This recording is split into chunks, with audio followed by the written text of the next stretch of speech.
Hi there, welcome to the Upcycled Design Lab. My name's Cindy and I craft and make new things using recycled and repurposed materials. If you're new here, I hope you'll stick around a while and check out some of my other upcycling tutorials. And if you like what you see, you can click on the subscribe button below any of my videos to become a subscriber. Also, if you'd like to be notified when I upload new videos, be sure to check the bell icon as well. And if you like today's video, please give it a thumbs up. It really does help my channel be noticed by YouTube. So whatever brought you here, I'm very happy that you stopped by. I hope you'll find some inspiration here to rethink the things that you throw away. And if you're motivated to make a project of your own, leave me a note about it in the comment section. I'd love to hear about your upcycled project. For today's project, I'm going to be continuing with my Craftroom Makeover series, and I'm going to be working on a small section of wall to cover up some unsightly wallpaper and make a hidden storage space. If you've missed any of the projects in this series, you can get to all the links in the comment section of this video. So I'm going to be working on the corner of the room here behind the door. And you can see that the baseboard's missing. I've got some kind of dated striped wallpaper here. And I also need to finish the crown molding around the ceiling and the door frame around the door. The first step of this project was to find where the studs were behind the door. And then I marked the shape that I wanted cut, and I enlisted the hubby's help to cut the hole in the wall, just using a Dremel and the cutting tool.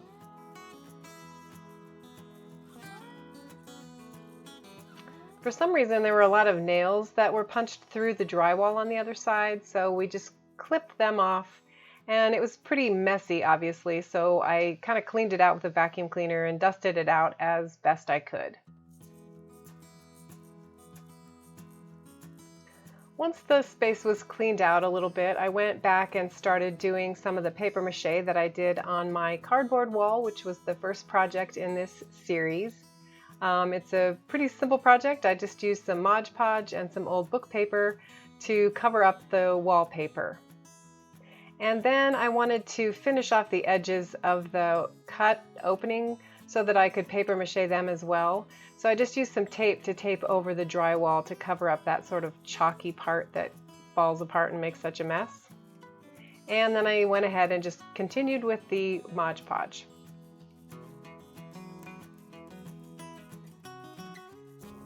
All right, so here's my opening. I've got it all taped off and more paper mache done. I need to do a little bit more. But my original plan was to make some shelves out of some fence posts that I have left over from a fence project we did. So I was just going to make some brackets and nail them to the 2x4 and then make the shelves. But I ran into a little bit of a glitch because on this side I actually have a metal pole and not 2x4, so I had to scramble and come up with a new design. Alright, so for my solution to my problem, I've just made some cardboard brackets by gluing 3 layers of corrugated cardboard together, and then I'm gonna glue and nail them to this side, and they'll be in line with some brackets that I made over here. I just made I made it in 2 pieces so I could slide it in and out and get the pieces in. And then it's just a series of sort of layers of cardboard to wrap around the metal post, and then also have the little brackets for the shelves. So let me slide it in there. And then this whole thing will be kind of paper mache'd over. So these are the little notches here for the shelves to fit in, and I'll put one over on the other side to match it. And then I'll just paper mache this whole area in. All right, so I've gone ahead and I've glued the brackets in. I just used some E6000 glue to glue the cardboard brackets that I made to the metal post. And I decided just to glue them on the wood side as well. I think that it's going to be sturdy enough. The shelves aren't very big. They're not going to hold a lot of weight. so I think they'll be pretty stable. And also, after you do the paper mache, which I've done on this side, that stabilizes it as well. So I need to go ahead and finish paper macheing the back here and this bracket, and then I'll be ready to put the shelves in. But I did want to add a little bit more storage space, so I made this kind of kooky box shape out of some old pretzel boxes, and it fits right in here. So you can either have a shelf right here and just have shelves, or you can put the shelves up a little higher and you can use this bottom space to store things that normally wouldn't fit on the shelves. I decided to go ahead and use the old fence posts as the shelves, so I enlisted the hubby's help to get them cut to the right length.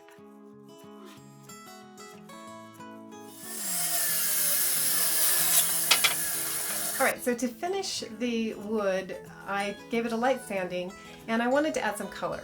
So I bleached the wood because it was pretty dark, and then I made some custom stain colors and put a coat of Minwax polyacrylic on to finish it.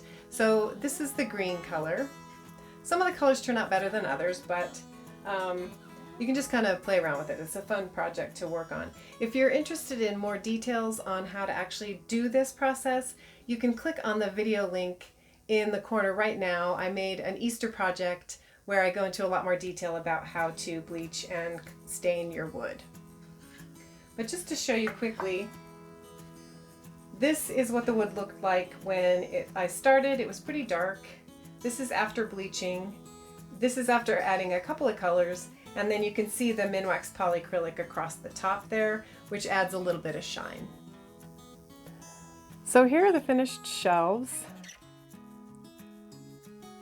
And as part of this project, I'm just finishing up this whole corner. So I've gone ahead and I've tacked in a little more of my crown molding. You can see the nail heads that I need to cover up still. And then obviously I need to work my way around the wall here. Also, I'm going to be finishing off the door trim. The original pieces of door trim were a little too wide to fit back behind the door here, but the crown molding pieces fit just perfectly. So I need to put that in there to finish that off. And then I'm also going to add the cardboard crown baseboard down here at the bottom. And if you're interested in those projects, you can find the links in the comment section of this video. So here are my finished shelves. And if you were going to put something, you know, tidy on there, you could certainly leave them open just the way they are. But because I'm going to put kind of messy craft supplies in there, I want to go ahead and hide this storage space. To hide my mess, I decided to use a full-length mirror because I wanted a mirror in the room anyway. So I just bought some small hinges, and then to make the mirror a little bit more sturdy, I used some paint stirrers on the back to hold the screws and the hinges a little tighter. Alright, so here's my finished corner. I've gone ahead and covered up the nail heads on the crown molding and put in the piece of door trim, finished it off along with part of the wall and a piece of the baseboard. And then here's the mirror that I hung up, obviously, to cover up my messy craft shelves. Just take a peek inside here. You can see I've already got it loaded up with stuff.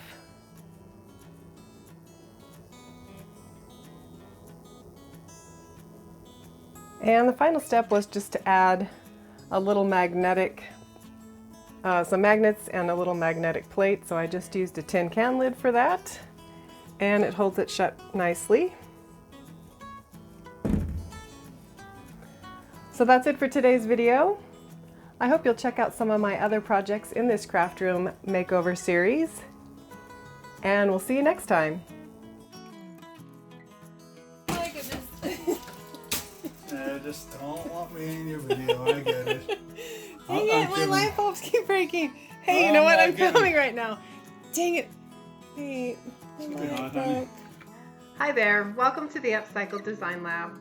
My name's Cindy, and have 4 dogs, and they're being very noisy right now.